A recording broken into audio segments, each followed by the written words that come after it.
ಇಂಥ ಗಾಡಿಗಳನ್ನೆಲ್ಲ ಬೆಂಗಳೂರಲ್ಲಿ ಬಿಡಬಾರ್ದು ಗುರು. ಒಂದು ಹೆಲ್ಮೆಟ್ ಹಾಕೊಳ್ಳಲ್ಲ ಸರಿಗೆ, ಹಾಕೊಂಡು ಮಧ್ಯದಲ್ಲಿ ಸುಮ್ಮನೆ ಎಳೆದ್ಬಿಟ್ಟ ಗಾಡಿ. ನಾ ನೋಡಿ ಎಷ್ಟು ಡ್ಯಾಮೇಜ್ ಆಗಿದೆ ನನಗೆ. ಇವಾಗ ಖಾಲಿ ರೋಡಿಗೆ ಅಂತ ರೈಟ್ಗೆ ಎಳೆದ್ಬಿಡೋದು ಸುಮ್ಮನೆ. ಟರ್ನ್ ಇರೋದು ಎಲ್ಲಿ? ಅಲ್ಲಿ ತಾನೆ ಟರ್ನ್ ಇರೋದು. ಇಲ್ಲಿ ಮಧ್ಯದಲ್ಲಿ ನುಗ್ಗೋ ಅಂತದ್ದು ಏನಿತ್ತು ಬುದ್ಧಿ? I hurt my leg also little.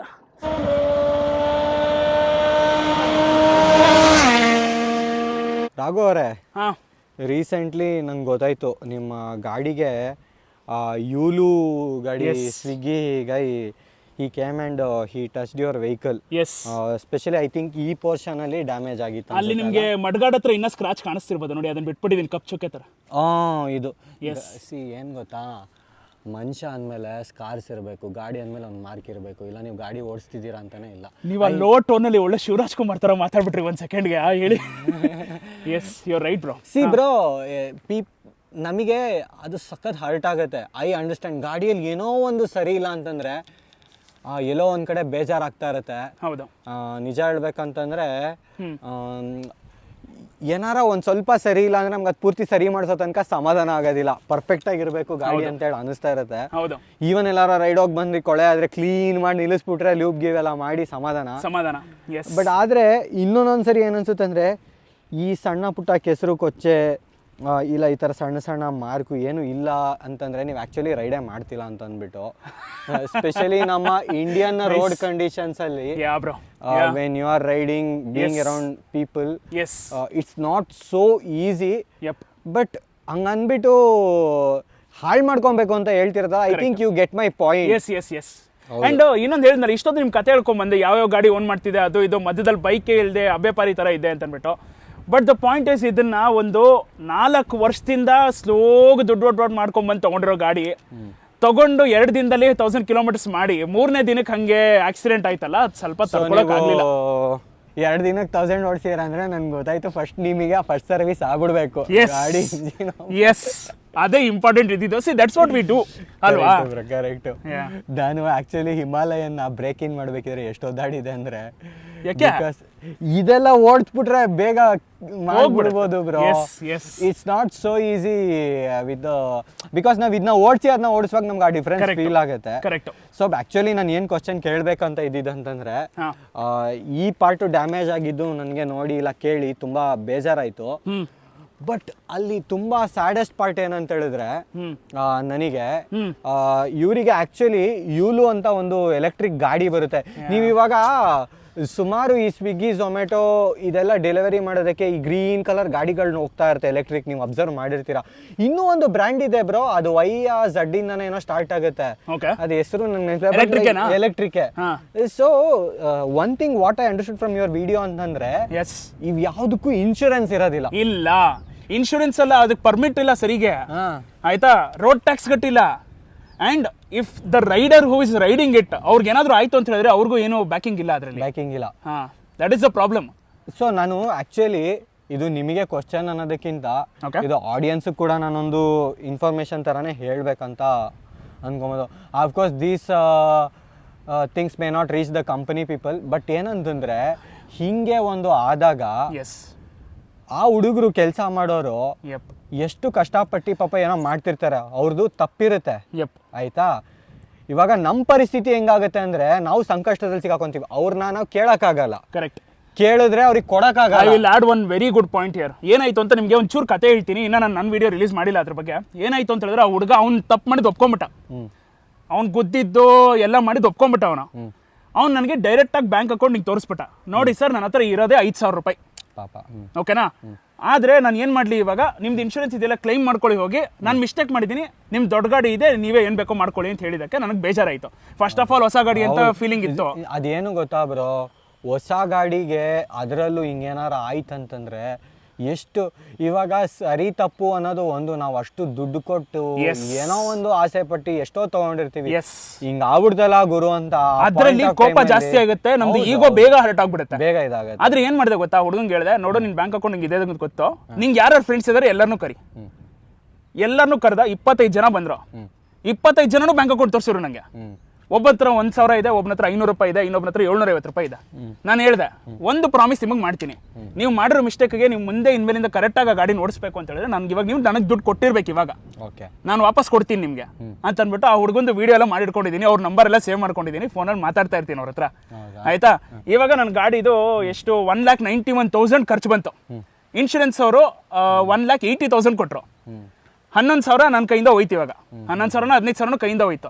ಆ ಹುಡುಗರು 20,000 ಕೊಟ್ಟಿದ್ರು ನನಗೆ. ಇವಾಗ ನಾನು ಏನು ಮಾಡ್ತಿದ್ದೀನಿ ಅಂದರೆ, ಆ ಹುಡುಗಂಗೆ ತುಂಬ ಕಷ್ಟ ಇದೆ, ಅವ್ನ ಬುದ್ಧಿ ಕಲಿಯಿಂದ 2 ತಿಂಗಳಿಂದ ಆ ದುಡ್ಡು ಇಟ್ಕೊಂಡಿದ್ದ. ನಾನು ಇವಾಗ ಅವ್ನಿಗೆ ಹೋಗ್ಬಿಟ್ಟು 15,000 ವಾಪಸ್ ಕೊಡ್ತಾ ಇದ್ದೀನಿ. ಬಿಕಾಸ್ ಇನ್ಶೂರೆನ್ಸ್ ಕವರ್ ಮಾಡಿದೆ. ನನ್ನ ಕಡೆಯಿಂದ ಒಂದು 5,000 ಹೋದ್ರೆ it's not a problem. But ಆ ಹುಡುಗಂಗೆ ಆ 15,000 ಮ್ಯಾಟ್ರ್ ಆಗುತ್ತೆ. ಏನಕ್ಕೆ ಅಂತ ಹೇಳಿದ್ರೆ, ಒಂದು ಕಾಲದಲ್ಲಿ ನಾನು ಸಿಕ್ಕಾಬಡೆ ಬಡತನದಿಂದ ಮೇಲ್ ಬಂದಿರೋದ್ರಿಂದ ನನಗೆ ಆ ಮನಿದು ವ್ಯಾಲ್ಯೂ ಸಿಕ್ಕಾಬಡೆ ಗೊತ್ತು. ನಮ್ಗೆ 15,000 ಹಿಂಗಿರ್ಬೋದು, ಅವ್ರಿಗೆ 15,000ನೇ ಎಲ್ಲ. ಸೊ ಅದ್ ನಾನು ಮಾಡ್ತಾ ಇದ್ದೀನಿ. ಅದೊಂದು ಮೆಸೇಜ್ ನಿಮ್ಗೆ. ಅವ್ರಿಗೆ ಹೇಳಿದ್ದೀರಾ ನಿಮ್ ಯೂಟ್ಯೂಬ್ ಇದೆ ಅಂತ ಅಂದ್ಬಿಟ್ಟು? ಯೂಟ್ಯೂಬ್ ಇದೆ ಅಂತ ಹೇಳಿ ಅವ್ರಿಗೆ ಫಾಲೋ ಮಾಡಿಸ್ಕೊಂಡಿದ್ದೀನಿ ನಾನು ಅವ್ರ ಕೈಲಿ. ಇನ್ ಕೇಸ್ ಏನೇ ಪ್ರಾಬ್ಲಮ್ ಅವ್ರು ನೋಡ್ತಿದ್ರೆ ಆಕ್ಚುಲಿ ಇದೊಂದು ಮೆಸೇಜ್ ಏನಂತಂದ್ರೆ, ಇಲ್ಲಿ 2 ದೊಡ್ಡ ಮಿಸ್ಟೇಕ್ ಇದೆ. ಫಸ್ಟ್ ಪಾಯಿಂಟ್ ಏನಂತಂದ್ರೆ, ತುಂಬಾ ಈ ಡೆಲಿವರಿ ಮಾಡಬೇಕಿದ್ರೆ ಕೆಲವರು ತುಂಬಾ ಅರ್ಜೆಂಟಲ್ಲಿ ಹೋಗ್ತಾ ಇರ್ತಾರೆ. ಐನೋ ಅವ್ರ ವರ್ಕ್ ಪ್ರೆಷರು ಹಂಗೆ ಇರುತ್ತೆ ಅಂತ. ಹೌದು. ಬಟ್ ವರ್ಕ್ ಪ್ರೆಷರ್ನ ಎಷ್ಟೋ ದುಡ್ಡಿಗೆ ಮೀಟ್ ಮಾಡೋದಕ್ಕೆ ಹೋಗಿ ಈ ಥರ ಸಿಚುವೇಶನ್ಗಳು ಬಂದರೆ, ಇದು ಏನೋ ಸಿಂಪಲ್ ಆಗಿ ಸ್ಮಾಲ್ ಅಲ್ಲಿ ಮುಗ್ದಿದೆ, ಇಲ್ಲ ಬಾಡಿಗೆ ಏನೋ ಡ್ಯಾಮೇಜ್ ಆಯ್ತು ಅವರಿಗೆ. ಹೌದು. ಫಿಂಗರ್ಸ್ ಕ್ರಾಸ್ ಹಂಗೆ ಆಗೋದು ಬೇಡ. ಯಾಕಂದ್ರೆ ಅವರು ದಿನ day to day life lead ಮಾಡ್ತಾ ಇರ್ತಾರೆ. ಹಾಸ್ಪಿಟಲ್ ಅಡ್ಮಿಟ್ ಈ ಥರ ಏನಾದ್ರು ಆಯ್ತು ಅಂತ ಹೇಳಿದ್ರೆ ಇದು ಕಷ್ಟದ ಪರಿಸ್ಥಿತಿ. ಸೊ ಈ ಥರ ಆಗಬಾರ್ದು. ಇದು ಒಂದು. ಸೆಕೆಂಡ್ ಪಾಯಿಂಟ್ ಏನಂತಂದ್ರೆ, I actually blame government for this. Because ಈ ತರ ಗಾಡಿಗಳಿಗೆ ಪರ್ಮಿಟ್ ಇಲ್ಲದೆ, ಇನ್ಶೂರೆನ್ಸ್ ಇಲ್ಲದೆ, ಯಾವ ಬ್ರೋ ನಡ್ಕೊಂಡು ಹೋಗ್ತಿರೋರಿಗೆ ಗಾಡಿ ಗುದ್ದಿದ್ರು ಅದು ಆಕ್ಸಿಡೆಂಟ್. ಅದ್ರಲ್ಲೇನೆ ಯಾರಿಗೆ ಹೆಂಗಾಗತ್ತೆ ಹೇಳಕ್ಕಾಗಲ್ಲ.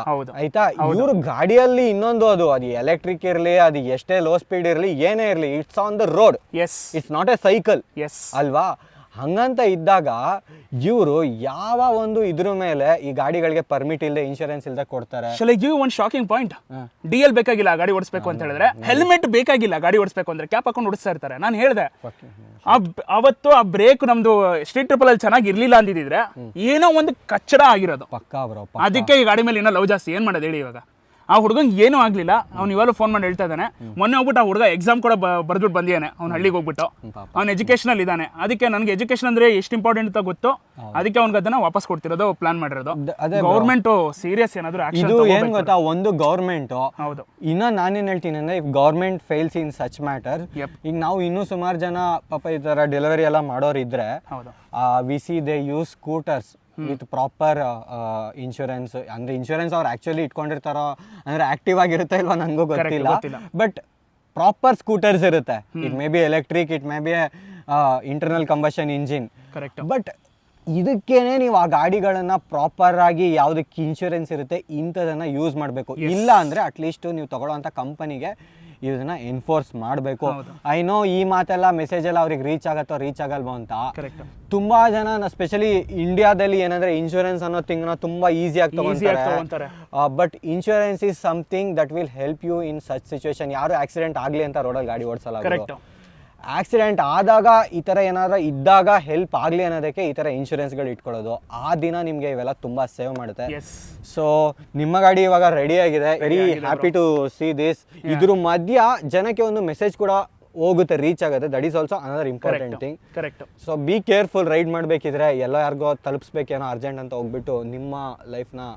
ಅಂಡ್ ದೊಡ್ಡ ಗಾಡಿದೆ ಯಾವತ್ತೂ ಮಿಸ್ಟೇಕ್ ಇರಲ್ಲ. ಪ್ಲೀಸ್ ಅದನ್ನ ತಲೆಯಲ್ಲಿ ಇಟ್ಕೊಳ್ಳಿ. ದೊಡ್ಡ ಗಾಡಿ ಯೂಶಲಿ ಹಂಗಿರುತ್ತೆ, ಇರುತ್ತೆ. ಬಟ್ ಗಾಡಿ ನೋಡಿದ ತಕ್ಷಣ ಅಯ್ಯೋ ನೀವು ಫಾಸ್ಟ್ ಆಗಿ ಹೋಗ್ತೀರಿ ಅಲ್ಲ. ಇವಾಗ ಹೆಂಗೆ ಗೊತ್ತಾ, ಒಬ್ಬ ಕಾರ್ ಅವ್ನು ಬಂದ್ಬಿಟ್ಟು ಒಬ್ಬ ಬೈಕ್ ಅವ್ನು ಗೊತ್ತಿದ್ರು ಕಾರ್ ಅವನ್ನೇ ಸುಮ್ಮನೆ ಬ್ಲೇಮ್ ಮಾಡ್ಬಿಡ್ತಾರೆ. ನಾನು ಅದನ್ನು ಹೇಳ್ತಿರೋದು ದೊಡ್ಡ ಗಾಡಿ ಅಂತ ಹೇಳಿದ್ರೆ. So that's how it is. Mentality ಹಂಗಿದೆ. ನಿಜ. Take care bro. All good. See you. ಸಿಗೋಣ. Same here bro. Thank you.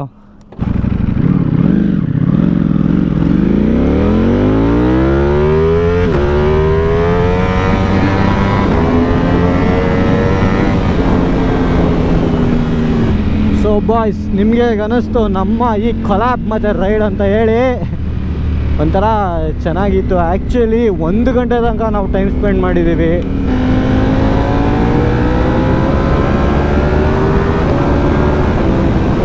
Traffic ಸಿಕ್ಕಾಕೊಂಡ್ಬಿಟ್ರೆ hi city ಟ್ರಾಫಿಕಲ್ಲಿ ಸಿಗಾಕೊಂಡ್ರೆ ಹಿಂಗೆ ಲುಕ್ ಬರುತ್ತೆ ಅಷ್ಟೇ. ಕೆಳಗಡೆ ಹೀಟ್ ಆಗುತ್ತೆ ಕಾಲು ಈ ಸ್ಲೋ ಮೂವಿಂಗ್ ಟ್ರಾಫಿಕಲ್ಲಿ.